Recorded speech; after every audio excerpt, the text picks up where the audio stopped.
Hello students, मैं अंजलि पयाल स्वागत करती हूँ आपका आईसीटी वर्चुअल क्लासरूम देहरादून से। कैसे हैं आप सब लोग? उम्मीद करती हूँ आप सब लोग अच्छे होंगे और अपनी लाइफ में बहुत बेहतर कुछ कर रहे होंगे। आज हम बात कर रहे हैं क्लास 12 की केमिस्ट्री की, और जैसा कि फर्स्ट चैप्टर हम यहाँ पर पढ़ रहे हैं सॉलिड स्टेट यानी कि ठोस अवस्था, तो उसी को आज कंटिन्यू करेंगे। लास्ट सेशन में हमने सॉलिड्स के बारे में पढ़ा था, यानी ठोस क्या होते हैं, उसके टाइप्स यानी क्लासिफाई किया था उसकी ज्यामिति के आधार पर, और दो तरह से हमने ठोसों को देखा। एक आपके आए थे अमॉर्फस सॉलिड्स और दूसरे आए थे क्रिस्टलाइन सॉलिड्स, यानी कि अक्रिस्टलीय ठोस और क्रिस्टलीय ठोस। कुछ हमने इन दोनों में अंतर देखे थे। आज के सेशन में हम कुछ और अंतरों की बात करेंगे, कुछ और गुणों की बात करेंगे कि किस तरह से दोनों में वो प्रॉपर्टी वैरी करती है। ओके, तो आइए चलते हैं स्मार्ट बोर्ड की ओर। में हमने पदार्थ को पढ़ा, पदार्थ की अवस्थाओं की बात की, ठोस अवस्था हो गया था आपका। तीन मुख्य अवस्थाओं की बात हम यहाँ पर कर रहे थे, इसके अलावा द्रव, इसके अलावा गैस, तीनों हमने अवस्थाएं पढ़ी थी। सॉलिड्स के बारे में बात हुई थी, सॉलिड आपका क्या होता है। इसके बाद इसके दो टाइप्स, अमॉर्फस और क्रिस्टलाइन। यहीं पर हमने इनमें अंतर स्थापित करने को कहा था, तो आपने कुछ अंतर लास्ट सेशन में देख लिए थे। एक साइड आप क्रिस्टलीय ठोस लिख लेंगे, एक साइड लिख लेंगे अक्रिस्टलीय।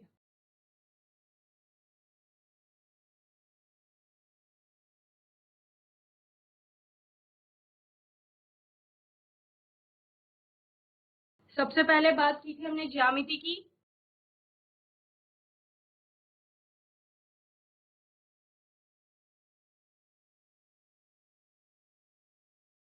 क्रिस्टलीय ठोस में निश्चित ज्यामिति है, वहीं अक्रिस्टलीय में निश्चित नहीं है, तो कैसी होगी, अनिश्चित ज्यामिति।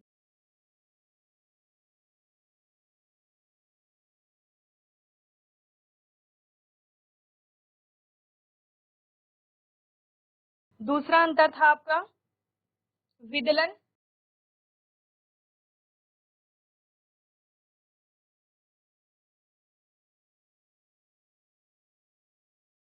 यानी काटना। तो काटने पर हमने कहा था कि क्रिस्टलीय ठोसों में सपाट सतह प्राप्त होती है। जिस प्रकार पनीर को काटा जाता है तो पनीर में सपाट स्मूथ जो सरफेस होती है वो प्राप्त होती है, वहीं पर अक्रिस्टलीय ठोसों में खुरदुरी सतह प्राप्त होती है। ठीक है,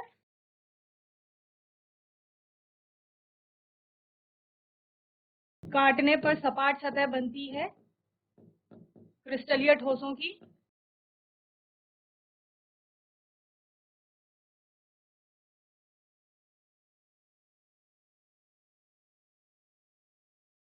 अक्रिस्टलीय ठोसों में आप कहेंगे विदलन, लिखेंगे यहाँ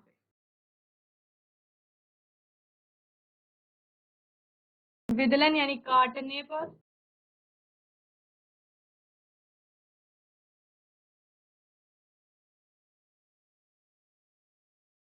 खुरदुरी सतह बनती है। जिस प्रकार रबर को काटा जाता है तो खुरदुरी सतह बनेगी। ओके,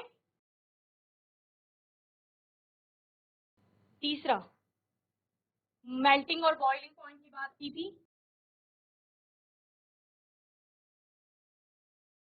तो क्रिस्टलीय ठोसों के फिक्स्ड होते हैं, यानी निश्चित होते हैं बॉइलिंग और मेल्टिंग पॉइंट, निश्चित और साथ ही साथ अभिलाक्षणिक है। निश्चित व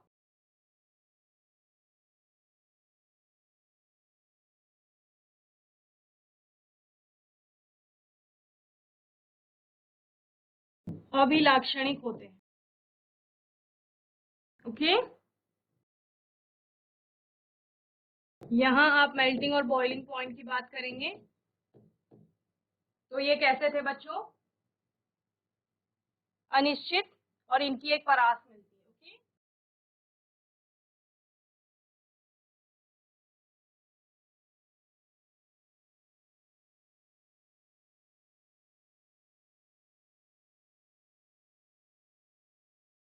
परास यानी कि रेंज।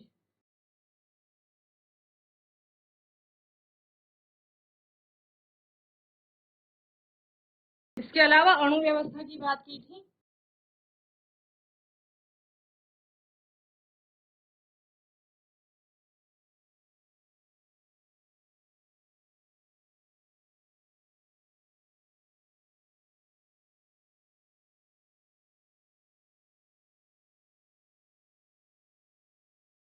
क्रिस्टलीय ठोसों में अणु व्यवस्था दीर्घपरासी होती है।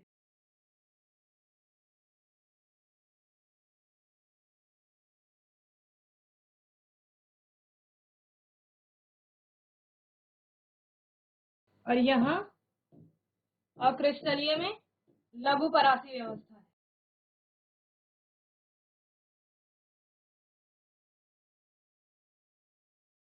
दीर्घपरासी और लघुपरासी से इस प्रकार समझ लीजिए, जैसे कि आप बैग में कपड़े रखते हैं, ठीक है, और आपने ऐसे ही डाल दिए कपड़े बिना फोल्ड किए, बिना अच्छे से सिस्टम से नियमित एक निश्चित व्यवस्था बनाए हुए आपने ऐसे ही भर दिए, तो वहां कम कपड़े आएंगे, तो वो कैसी होगी, अक्रिस्टलीय ठोस के जैसी हो गई, लघुपरासी। लघु मतलब छोटा, ठीक है, लघुपरासी व्यवस्था हो गई, यानी कम कपड़े आए। वहीं पर आप कहते हैं कि हमने तह लगा करके फोल्ड करके अच्छे से एक सिस्टम से एक निश्चित व्यवस्था से कपड़ों को बैग के अंदर रखा है, तो वहां पर आपके अधिक ज्यादा मात्रा में कपड़ा आ सकते हैं, तो आप क्या कहेंगे कि दीर्घपरासी व्यवस्था होगी। तो ये क्रिस्टलीय ठोसों में, क्योंकि क्रिस्टलीय ठोसों में एक निश्चित व्यवस्था और नियमित अणुओं की व्यवस्था है, उसके कारण वो दीर्घपरासी होगी। जैसा हमने कहा कि जैसे कारीगर आपका दीवार को बना रहा है, तो वो ईंटों को एक सिस्टम से एक निश्चित क्रम में वहां पर लगा रहा है, इस वजह से ऊंची ऊंची इमारतें बन रही है, ठीक है।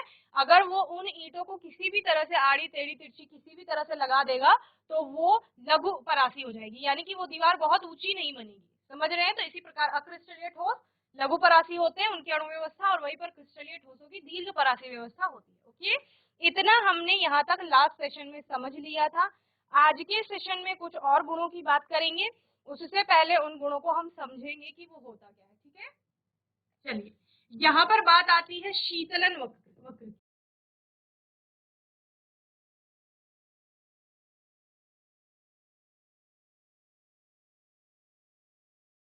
शीतलन वक्र, ठीक है, पहले इसको समझिए कि शीतलन वक्र होता क्या है, उसके बाद हम बात करेंगे आगे। छोटी क्लास में, 9th क्लास में आप क्या करते हैं, जब आपने कहा कि पदार्थ की अवस्थाएं आपस में बदल सकती हैं या नहीं बदल सकती हैं, उनकी बात हम करते हैं, तो वहां पर आप कहते हैं कि तापमान के बदलने से और दाब के बदलने से आपकी पदार्थ की जो अवस्थाएं होती हैं वो एक दूसरे में इंटरकन्वर्टिबल होती हैं, यानी कि चेंज हो सकती है। ओके, तो वो इंटर कन्वर्टिबल होती है, ठीक है। यहीं पर यहाँ पर हम उसी की बात करेंगे। यहाँ पर आप एक एक्सपेरिमेंट भी करते थे, आपने लिया एक बीकर,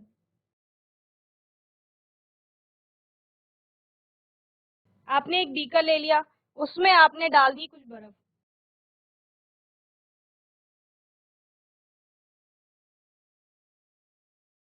ये आपने इसमें बर्फ के टुकड़े डाल दिए, ठीक है। इसको आपने स्पिरिट लैम्प के ऊपर रख दिया या बर्नर इसके नीचे, यानी आप इसको क्या दे रहे हो, हीट दे रहे हो नीचे से। ओके, एक आप इसमें थर्मोमीटर भी लगा देंगे, जो आपका टेम्परेचर बताएगा। ओके, तो आप क्या देखते हैं, सपोज इस बर्फ का जो तापमान था वो -8 डिग्री सेल्सियस था। किसका तापमान, बर्फ का तापमान। अभी जब तक आपने हीट नहीं दी थी तब तक कितना था, -8 डिग्री सेल्सियस। धीरे धीरे तापमान बढ़ेगा, माइनस में तापमान के बढ़ने का मतलब क्या है, -8 के बाद -7 होगा। जैसे जैसे आपने यहाँ से हीट दे रहे हैं, आप ऊष्मा दे रहे हैं, तो तापमान बढ़ेगा। -8 के बाद -7 हुआ, -6, -5, -4, -3, -2, -1, ठीक है। तो ये तापमान बढ़ रहा है, 8 से 1 तक आ गया तापमान। क्या कर रहा है, तापमान बढ़ रहा है। ओके, जैसे ही 0 डिग्री सेल्सियस तापमान होता है, आपकी जो ये बर्फ है ये मेल्ट होना स्टार्ट कर देगी, ये पिघलना शुरू कर देगी। 0 डिग्री सेल्सियस पे बर्फ क्या कर रही है बच्चे, बर्फ ने पिघलना शुरू कर दिया।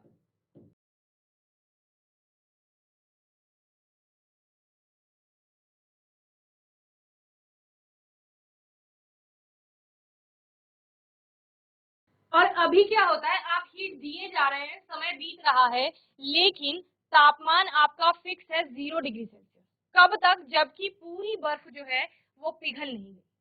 समझ रहे हैं? पहले आपने कहा कि मैम हम क्या देखते हैं, बर्फ को धीरे धीरे जब तापमान दिया जाता है तो हमारा तापमान बढ़ने लग गया, -8 से -7, -6, -5, 4, 3, 2, 1 तक हमारा तापमान आ जाता है। -1 डिग्री सेंटीग्रेड के बाद हमारा तापमान और बढ़ा और 0 डिग्री सेंटीग्रेड हो गया। लेकिन 0 डिग्री सेंटीग्रेड से आगे तापमान नहीं बढ़ रहा है और इस 0 डिग्री सेंटीग्रेड पर जो बर्फ है उसने पिघलना शुरू कर दिया। तो अभी जो ऊष्मा थी वो जा कहाँ रही है? इतनी रेंज में हम -8 से लेकर -1 तक बोल रहे थे कि जितनी भी हीट थी यानी ऊष्मा थी, ठीक है, वो क्या कर रही थी? तापमान बढ़ा रही थी, ताप बढ़ा रही थी। लेकिन यहाँ 0 डिग्री सेल्सियस पर जो ऊष्मा दी जा रही है, बर्नर तो आपने अभी भी जला रखा है ना, वो कहाँ जा रही है? वो ऊष्मा जा रही है अवस्था परिवर्तन में, यानी कि बर्फ पानी में बदल रहा है और इसके लिए भी ऊष्मा की आवश्यकता है। तो आप कह रहे हैं यहाँ पर जितनी भी ऊष्मा हम दे रहे हैं 0 डिग्री सेल्सियस पर, वो अवस्था परिवर्तन में उपयोग में आ रही है। ठीक है, इतना समझ गए यहाँ पर? तो इसके लिए आपका ग्राफ कैसे आएगा बताओ? अगर हम एक साइड में टेम्परेचर ले लेते हैं, ये आपका तापमान है, इधर आपने टाइम ले लिया एक्सिस पर, ये टाइम है, वाई एक्सिस पर आपने टेम्परेचर ले लिया। ओके, तो आप क्या देखते हैं, -8 डिग्री सेल्सियस से यहाँ 7, 6, 5, 4, 3, 2, 1, ठीक है, और यहाँ पर 0 है सपोज। तो यहाँ तक आपका क्या हुआ, इस प्रकार से तापमान के साथ साथ समय के साथ साथ, यानी जैसे जैसे ऊष्मा थी समय के साथ साथ आपका तापमान भी बढ़ा। लेकिन यहाँ 0 डिग्री सेंटीग्रेड पर आपका क्या हुआ, तापमान नहीं बढ़ा, समय के साथ साथ ग्राफ कैसा हो गया, सीधा हो गया, स्ट्रेट लाइन। ठीक है, आप क्या कहते हैं कि 0 डिग्री सेल्सियस पर आपका तापमान स्थिर हो गया है। 0 डिग्री सेल्सियस पर आप हीट दे रहे हैं, लेकिन तापमान नहीं बढ़ रहा है। क्यों? क्योंकि वहां पर अवस्था परिवर्तन हो रहा है। तो यहाँ पर आप अवस्था परिवर्तन लिख देंगे।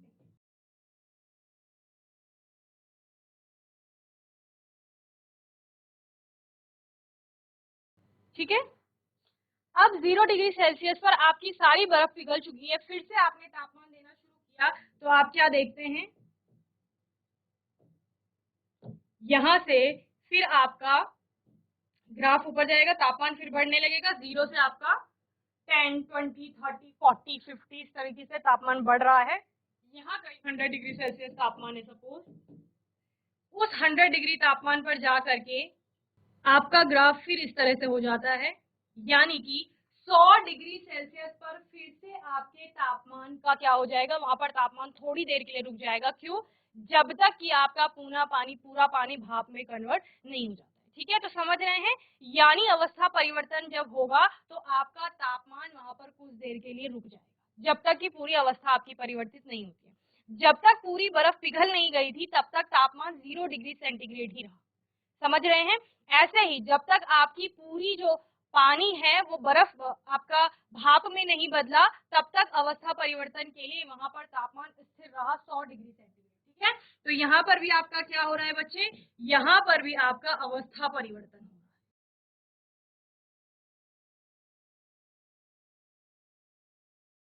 है और सारी ऊष्मा कहाँ जा रही है, अवस्था परिवर्तन में जा रही है।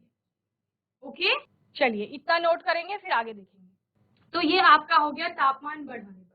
ये सारा क्या देख रहे थे हम, कि तापमान बढ़ाने से ठोस से द्रव में गए, द्रव से आपका गैस में गए, और जब भी ठोस से द्रव में परिवर्तन हो रहा था, मेल्टिंग हो रही थी, उस दौरान आपका तापमान स्थिर रहा।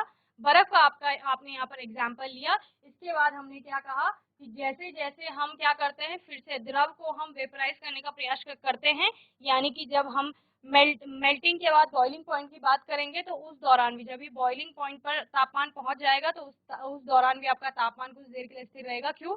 क्योंकि वहां पर फिर से अवस्था परिवर्तन हो रहा है। ओके, तो इसके विपरीत जब हम चलेंगे,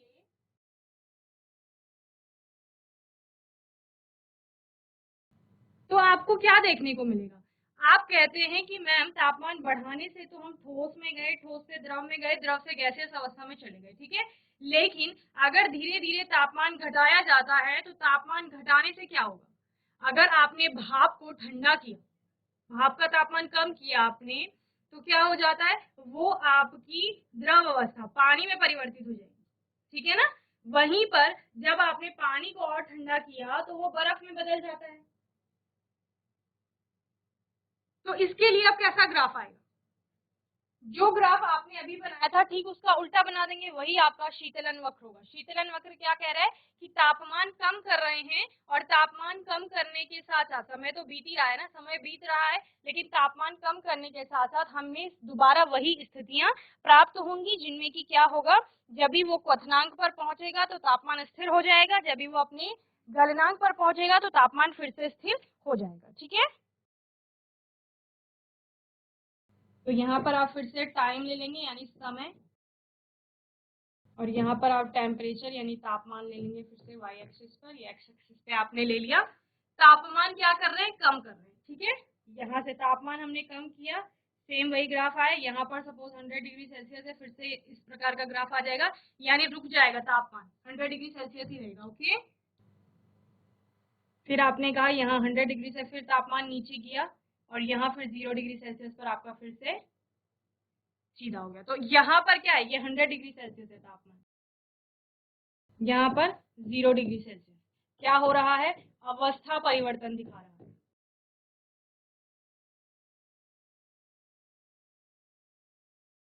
यहाँ पर भी क्या दिखा रहा है? अवस्था परिवर्तन।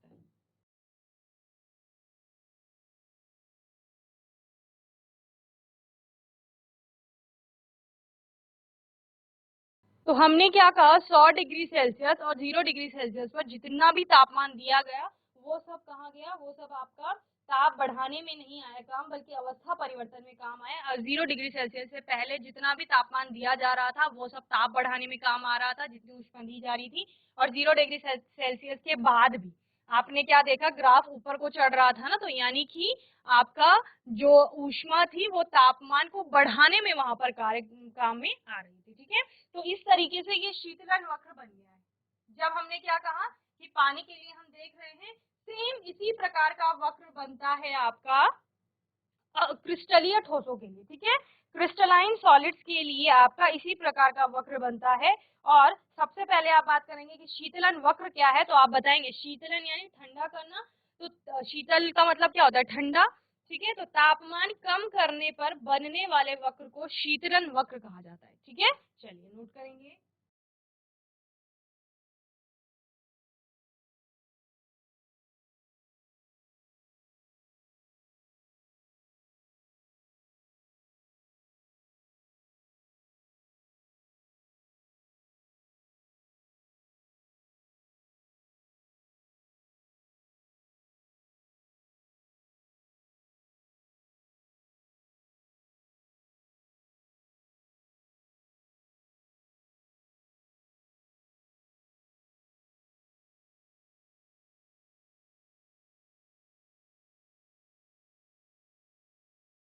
ओके, नोट करेंगे जल्दी से शीतलन वक्र।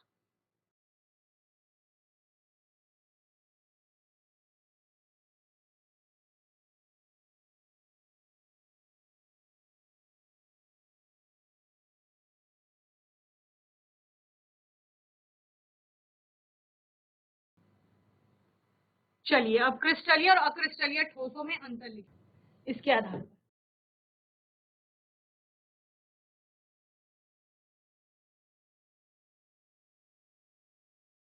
क्रिस्टलीय ठोस,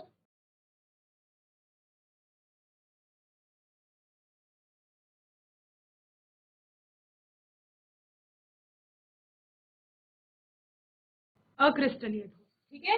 क्रिस्टलीय ठोस में आपका शीतलन वक्र कैसा बनता है?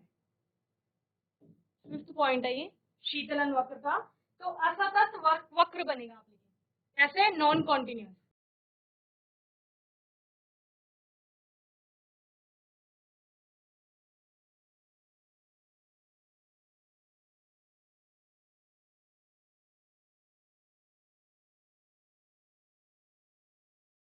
प्रकार आप दिखा देंगे असतत वक्र।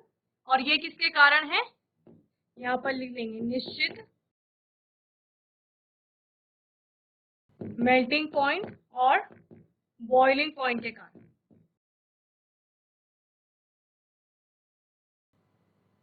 अक्रिस्टलीय ठोसों में सतत वक्र बनता है।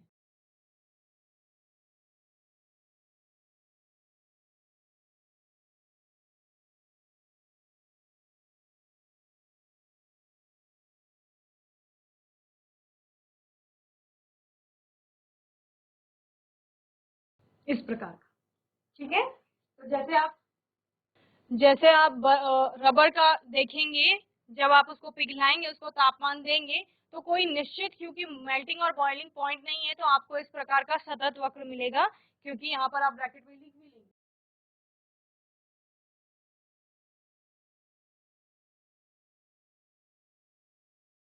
मेल्टिंग और बॉइलिंग पॉइंट के कारण, ओके।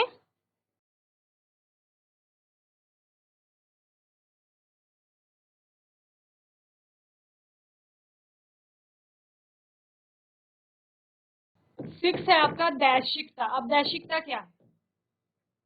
दैशिकता है कि किसी भी दिशा में जब आप देख रहे हैं तो आपको अणुओं की स्थिति किस प्रकार से मिल रही है।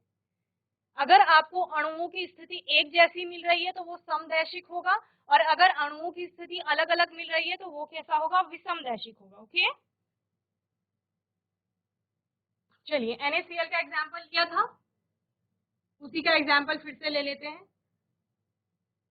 क्रिस्टलीय ठोसों में NaCl, तो हमने क्या कहा था, ये Na पॉजिटिव है, ये Na पॉजिटिव है, ये Na पॉजिटिव है, ये आपका Na पॉजिटिव है, Na पॉजिटिव, Na पॉजिटिव, ठीक है। इसके बीच में आपका Cl negative, Cl negative, Cl Cl Cl Cl Cl negative, Cl negative, Na positive, Na positive, ठीक है। अब देखते हैं कौन सी दिशा में हमें क्या देखने को मिल रहा है। जब हम इस दिशा में चल रहे हैं, ठीक है, हम इस दिशा में जाते हैं तो हमें इस लाइन के दोनों साइड क्या मिल रहे हैं, NaCl Cl Na NaCl Cl Na, ये मिल रहा है, ये क्रम मिल रहा है।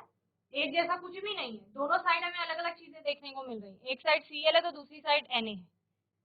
जहाँ हम एक ही दिशा में रहे हैं ऊपर को, लेकिन दोनों साइड अगर हम देखते हैं तो हमें अलग अलग चीजें देखने को मिल रही है। दूसरी दिशा में अगर यहाँ से देख लूं तो यहाँ से देखने पर भी मुझे क्या हो रहा है, एक साइड आपको Cl Cl दिखाई दे रहे हैं, एक साइड आपको Na Na दिखाई दे रहे हैं। क्लियर है ना? अगर मैं यहाँ से इधर को देख लूं तब भी मुझे एक साइड यहाँ Cl दिख रहा है, यहाँ मुझे Na दिख रहा है, यहाँ मुझे Na दिख रहा है, यहाँ Cl दिख रहा है, तो अलग अलग चीजें दिख रही है दोनों साइड। दोनों दिशाओं में आपको अलग अलग चीजें देखने को मिल रही हैं। अलग अलग चीजों से क्या समझते हैं कि अलग अलग जो आपके कण हैं, ठीक है, जिनको आप क्या बोल रहे थे, अणु, परमाणु, जो भी आपकी बिंदु संरचना जिससे आप देखते हैं परमाणु, अणु या आयन, वो आपको अलग अलग दिख रहे हैं। NaCl में ये आपके क्या है, परमाणु है, Na का परमाणु है, Cl का परमाणु है, या आयन आप बोलेंगे क्योंकि आयनिक कंपाउंड है, Na का आयन है, Na पॉजिटिव आयन है, Cl नेगेटिव आयन है। तो इस तरीके से लेकिन अलग अलग आपको दिखाई दे रहे हैं, ठीक है। तो ये कैसा हो जाएगा, ये विषमदैशिक हो जाएगा।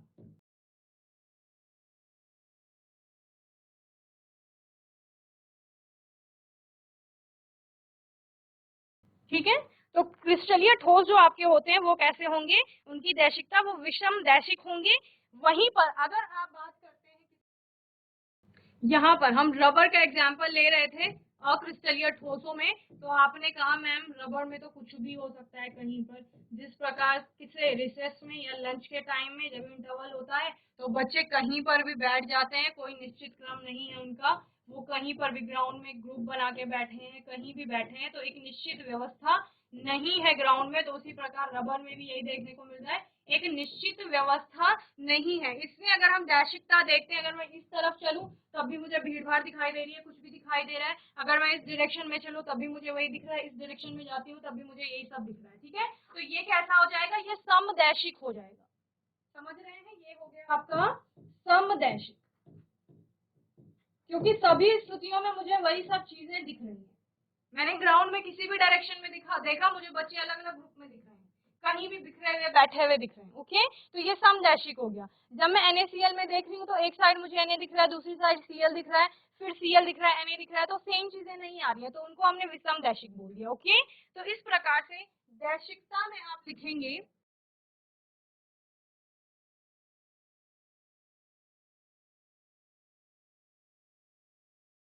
यदि हम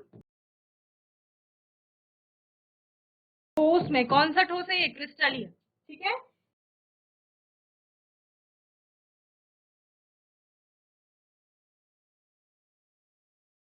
अलग अलग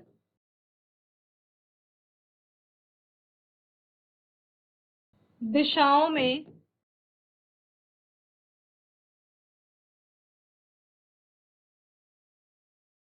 देखते हैं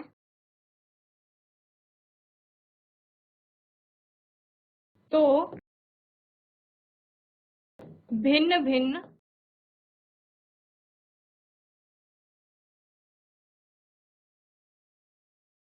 भौतिक गुणधर्म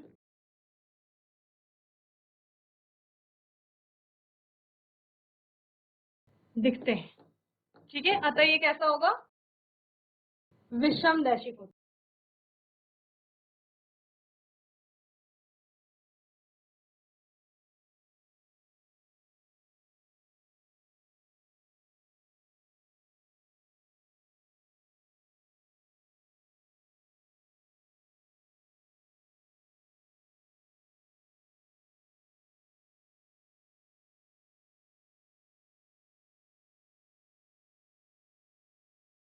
यहाँ पर आप लिखेंगे ठोस में, यानी क्रिस्टलीय ठोस में सभी दिशाओं में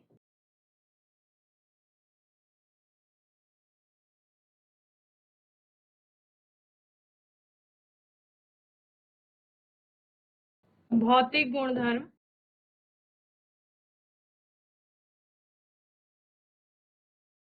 एक समान होते हैं।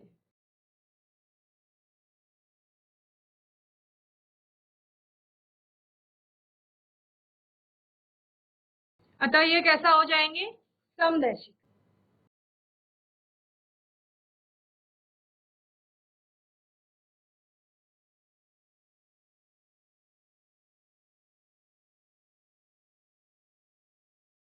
ओके, चलिए नोट करेंगे जल्दी से।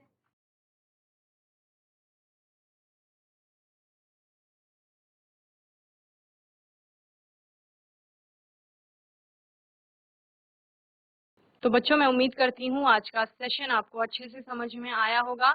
आज के सेशन में हमने क्रिस्टलीय और अक्रिस्टलीय ठोसों में दो और मुख्य अंतर देखे, जिनमें हमने शीतलन वक्र की बात की।